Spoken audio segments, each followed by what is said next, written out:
ओम श्री गणेशाय नमः। जय श्री कृष्ण मेरे प्यारे दर्शकों, आज हम बहुत ही अच्छी कहानी सुनेंगे। कर्मों का फल कब और कैसे भोगना पड़ता है। ये बहुत ही अच्छी स्टोरी है। आप पूरा मन से ध्यान से सुनिएगा। अगर ये वीडियो अच्छा लगता है तो लाइक करिए, शेयर करिए वीडियो को और चैनल को सब्सक्राइब करना मत भूलिएगा। दोस्तों, हम अपनी जिंदगी में जो भी काम करते हैं, फिर चाहे वह सही हो या गलत, उसका असर किसी ना किसी तरह हमारी जिंदगी में होता ही है। हमारे कर्मों का जो असर हमारी जिंदगी में होता है, उसे ही हम कर्मों का फल कहते हैं। आप अक्सर यह सुनते ही होंगे कि किसी व्यक्ति के साथ अचानक कुछ बहुत अच्छा हो गया, किसी के साथ कुछ बहुत बुरा हो गया। और जब हम किसी से उस अच्छी बुरी चीज की होने की वजह पूछते हैं, तो वह लोग अक्सर यही कहते हैं कि सब उसके कर्मों का फल है।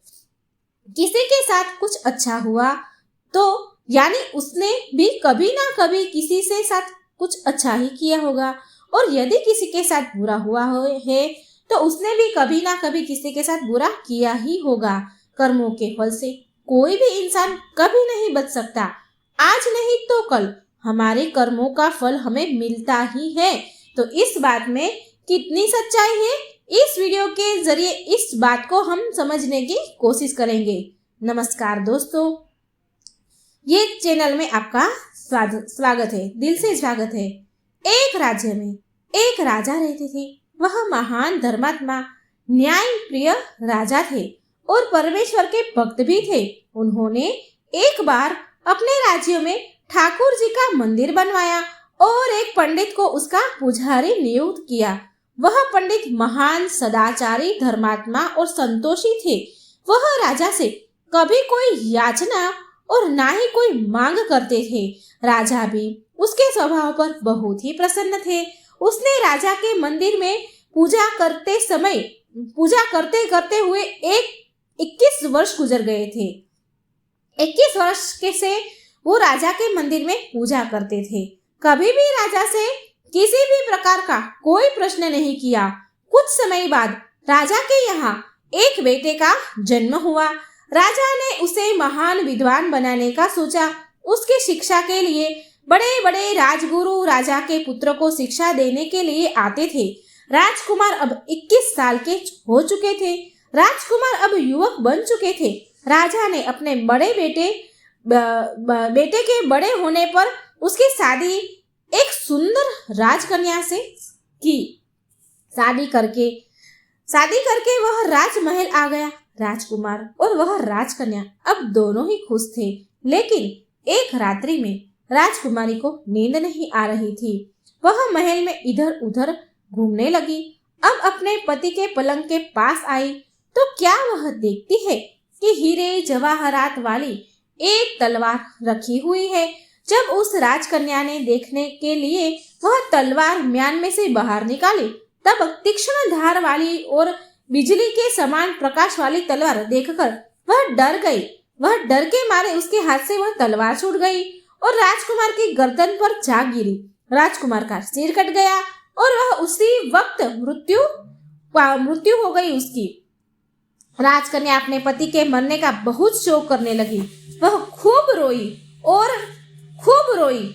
मन से उसने परमेश्वर से प्रार्थना की कि प्रभु, मुझसे अचानक यह पाप कैसे हो गया। हे प्रभु, ये क्या हो गया। मेरे पति की मृत्यु मेरे ही हाथों हो गई। आप तो जानते हो प्रभु, परंतु मैं किसी को भी यह सच नहीं बता सकती हूँ, क्योंकि इससे मेरे माता पिता और सास ससुर को कलंक लगेगा तथा इस बात पर कोई विश्वास भी नहीं करेगा।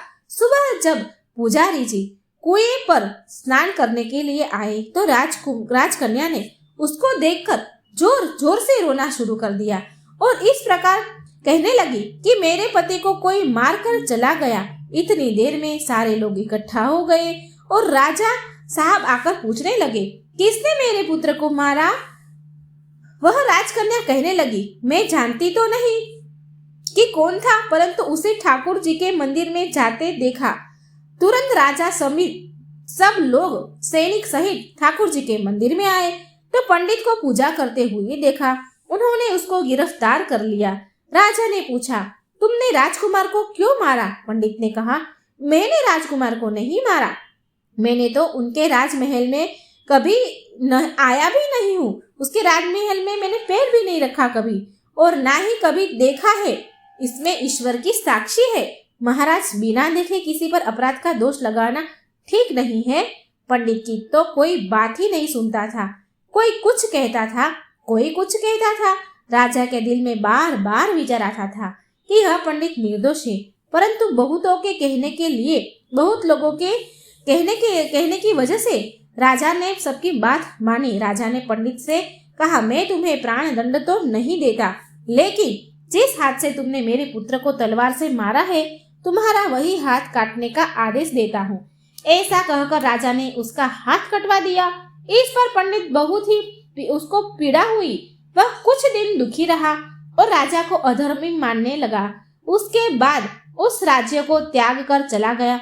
वह खोज करने लगा कि कोई विद्वान ज्योतिष मिले तो बिना किसी अपराध के हाथ कटने का कारण उसे पूछूं। किसी ने उसे बताया कि यहाँ से कुछ मील दूर गांव में एक विद्वान ज्योतिष रहते हैं। तब वह पंडित उनके घर पर पहुंचा। ज्योतिषी कहीं बाहर गए थे।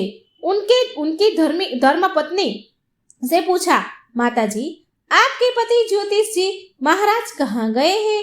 तब उस स्त्री ने अपने मुख से अयोग्य दुर्व्यवहार किया, दुर्शब्द बोले, गंदे शब्द बोले, कहे, जिनको सुनकर वह पंडित हैरान हुआ और मन ही मन कहने लगा कि मैं तो अपना हाथ काटने का कारण पूछने आया था, परंतु अब इनका ही हाल पहले पूछूंगा।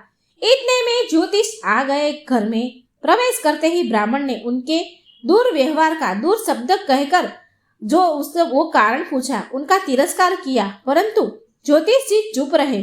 उनकी पत्नी ने उनका पति का, ज्योतिष का खूब तिरस्कार किया, खूब दुर्शब्द बोले। ज्योतिष जी फिर भी चुप रहे और अपनी स्त्री को कुछ भी नहीं कहा। बाद में वे अपने गद्दी पर बैठे और बैठते ही पंडित को देखकर ज्योतिष ने उससे कहा, पंडित जी कैसे आना हुआ?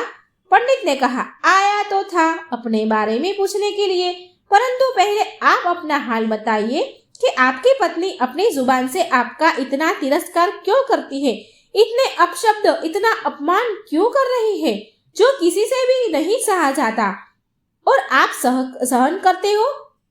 कैसे सहन कर लेते हो? इसका कारण क्या है? पंडित जी की बात सुनकर ज्योतिष ने कहा, यह स्त्री मेरी पत्नी नहीं, मेरा कर्म है। दुनिया में जिसको भी देखते हो, अर्थात भाई हो या पुत्र, शिष्य हो या पिता, गुरु संबंधित जो कुछ भी है, सब अपना कर्म ही है। यह स्त्री नहीं, मेरा किया हुआ कर्म ही है। और तो और यह भोगे बिना कटेगा नहीं। अपना किया हुआ जो भी कुछ शुभ अशुभ कर्म है, वही भोगना होता है। बिना भोगे तो सभी जन्मों के गुजरने पर भी कर्म नहीं टल सकते। इसीलिए अपने कर्म खुशी से भोग रहा हो और अपनी पत्नी की शिकायत भी नहीं करता, ताकि आगे इस कर्म का फल भोगना बाकी न रहे। पंडित ने पूछा, महाराज आपने क्या कर्म किया था? ज्योतिष ने कहा, सुनिए, पूर्व जन्म में मैं एक कौवा था और मेरी पत्नी एक हिरणी थी, और मेरा स्वभाव बहुत ही दुष्ट था। इसीलिए जब भी वह जंगल में घास खाने जाती थी, तब मैं इसके शरीर पर चोंच मारकर इसे दुखी करता था। जब दर्द के कारण यह कूदती थी, तो इनकी परेशानी देखकर मैं बहुत खुश होता था। मेरे डर के कारण वह जंगल से बाहर नहीं निकलती थी, किंतु मैं इसको ढूंढता फिरता था। यह वहां जहां मिले वहीं इसे दुखी करता था। आखिर मेरे द्वारा बहुत सताए जाने पर दुखी होकर यह गांव से 101 मील दूर जंगल में चली गई। वहां नदी के किनारे वन में हरा भरा घास खाकर और मेरी चोटों से बचकर, चांचों से बचकर दूर रहने लगी। लेकिन मैं इसके बिना नहीं रह सकता था। इसको ढूंढते ढूंढते मैं उसी वन में जा पहुंचा और वहां उसे देखते ही मैं इसकी पीठ पर जोर जोर से चोंच मारी मैंने, तो मेरी चोंच इसकी पीठ की हड्डी में चुभ गई। इस पर इसके अनेक प्रयास किए, फिर भी वे चोंच नहीं निकली। मैंने भी चोंच निकालने का बहुत प्रयत्न किया, मगर ना निकली, चोंच निकली ही नहीं।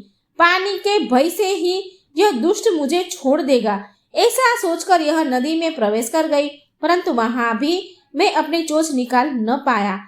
आखिर में यह घने प्रवाह में प्रवेश कर गई। नदी का प्रवाह तेज होने के कारण हम दोनों बह गए और बीच में ही मर गए। तब नदी के प्रभाव से यह तो ब्राह्मणी बनी और मैं महान ज्योतिष बना। अब वह मेरी पत्नी हुई जो अपने मुख से गाली निकालकर मुझे दुख देगी और मैं भी अपने पूर्व कर्मों का फल समझकर सहन करता रहूंगा। इसका दोष नहीं मानूंगा क्योंकि यह किए हुए कर्मों का फल ही है, इसलिए मैं शांत रहता हूँ। तब ज्योतिष ने पंडित से कहा कि सब अपने कर्मों का ही बोलते हैं। तब ज्योतिष ने कहा कि हे पंडित जी, आपकी क्या समस्या है? पंडित ने कहा अपना सब समाचार कहानी ज्योतिष को सुनाई और पूछा, अधर्मी पापी राजा ने मुझ निरपराध का हाथ क्यों कटवाया? मुझे वह पाप की सजा मिली ही है जो मैंने किया ही नहीं।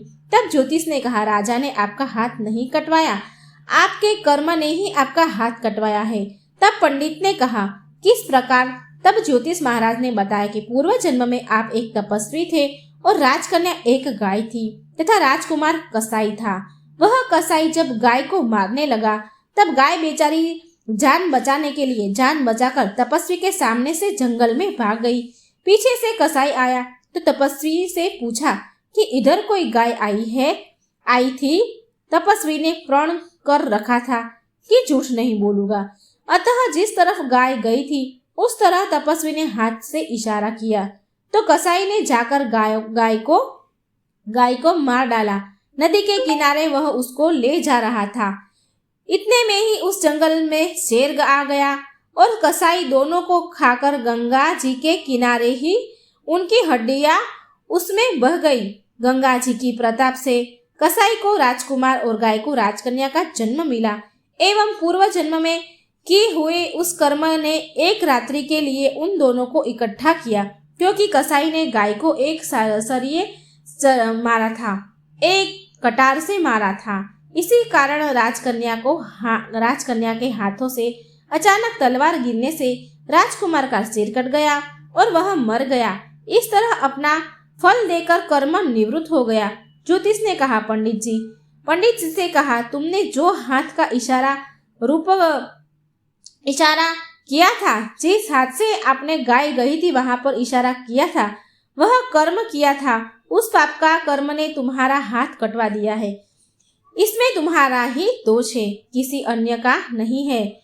ऐसा निश्चित कर सुख पूर्वक रहो। कर्म कल का भोग टलता नहीं है, कर्म फल तो भुगतना ही पड़ता है, सहज है। यदि हम इस कर्म सिद्धांत को मान ले और जान ले तो हम दुखी नहीं होंगे, बल्कि अपने चित्त की समता बनाए रखेंगे, उसमें सफल होंगे। दोस्तों, आपने आज के इस वीडियो में क्या सीखा वह मुझे आप कमेंट में जरूर बताना। उम्मीद है कि आपको ये वीडियो पसंद आया होगा। अगर ये वीडियो पसंद आया है तो लाइक और शेयर करना मत भूलिएगा और चैनल को सब्सक्राइब जरूर कर दीजिएगा। जय श्री कृष्ण, राधे राधे, थैंक यू।